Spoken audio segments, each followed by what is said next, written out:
I'm James Boblins from the Huber Machinery Museum from Marion, Ohio. We were invited to be a part of this show here at Dover, and I brought over an exhibit from the museum which we frequently bring out. And the one is Huber's first invention was a revolving hay rake, and what that is, the original horse rake, this big beam in the middle was clear at the back. When the horse pulled the front and the man walked along the back, they loaded up 4 feet of hay and they had to stop the horse and dump. Huber's invention was to move the beam to the middle and make it revolve. So when the horse pulled it and it got full, the driver, the farmer, all he had to do was raise the handles, the teeth would catch in the ground, this whole thing would raise up and flip over and dump the load, and then the teeth at the back would be in the front and they would be raking from that point. That was his first invention. He submitted the patent in 1863. It was awarded in 1865, right about the close of the Civil War.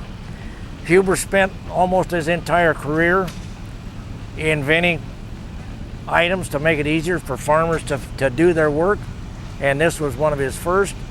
They had, from there he went to slip scrapers or scoops, and he turned those into revolving dumps too, rather than the way they used to have to be done, is hauled along and dump, and then put it back down and dump again. It would revolve. He moved from there into thrashing machines, and from thrashing machines he went to steam engines to propel or power them. And when he got to the steam engines and thrashing machines, they found they had to lube the axles and they had no lifting devices. So then he got a patent in 1887 to make lifting jacks, and he made 3 sizes. He had the little number 2, which I assume is 2 ton, the number 3, which went on mostly gas tractors, that's a 3 ton, and this big number 4, and there's a number 4 with a handle in it. And they used those to lift, to replace bearings or grease or lube the machines. Huber also he stayed with haymaking and grain harvesting, and with haymaking, besides the rake, he made a hay carrier. And these went on the top of the barn or along the peak of the barn, and hook on a fork of one kind or another. The first one was a single prong harpoon fork. This would lift the hay off the wagon up to the top of the barn and scoot it back to the barn where they needed to dump it to scatter it in the hay mow. Trolley were made for 4x4 wood track, and those were hung on the top of the barn.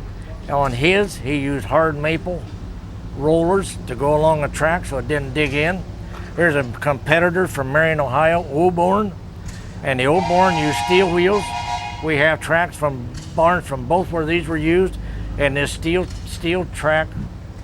wheeled trolley cut through the track about 3/4 of an inch, and the track where the hard rubber maple rollers were was not even marked. All right, this model, Huber had nothing to do with this, but this is an example of how the hay trolley and hay fork work together in the top of the barn. This happened to be made by Myers. It runs on a steel track, and this fork was patented by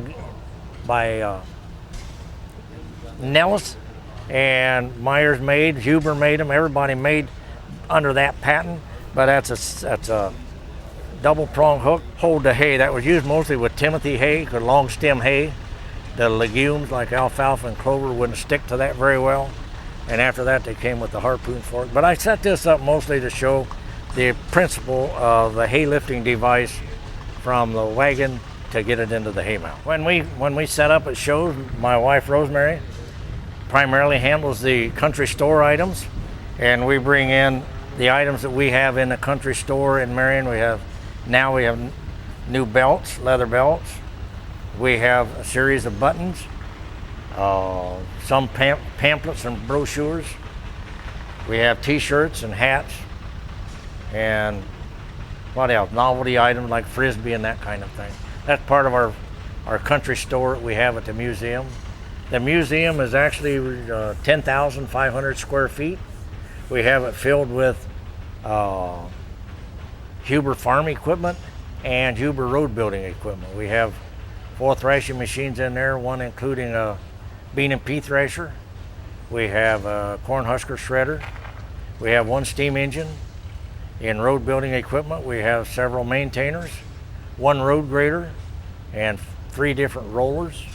And we have almost a complete evolution of the Huber gas engine, gas tractors, starting with the 1916 Poe cylinder, and we go from there to the Light 4, Super 4, and then through all the rest of these machines. Huber was also the first president of the Marion Steam Shovel Company, and the first 4 steam shovels were built in the Huber factory. And we have pictures of that, no actual machine, but we do have a 1920 Model 21 Marion steam shovel sitting on a pad outside the museum. Normally on our exhibit, we don't take out a tractor because we don't want to compete with the tractors that are in the field from the club members. But in this case, we did bring one over. It's a very unusual. It's a 1935 Modern Farmer Model S. And there are a few of those around. It's a smaller engine than in the L, and there are a few L's around here. But we brought this one over just to show the difference between the Model S and the Model L. And the Modern Farmer, they called this tractor the Modern Farmer because they were trying to compete with John Deere and Farmall to have a cultivating tractor, which it turned out to be the LC, and they made the smaller, the same size on standard tread tractor for thrashing and sawmill work and that kind of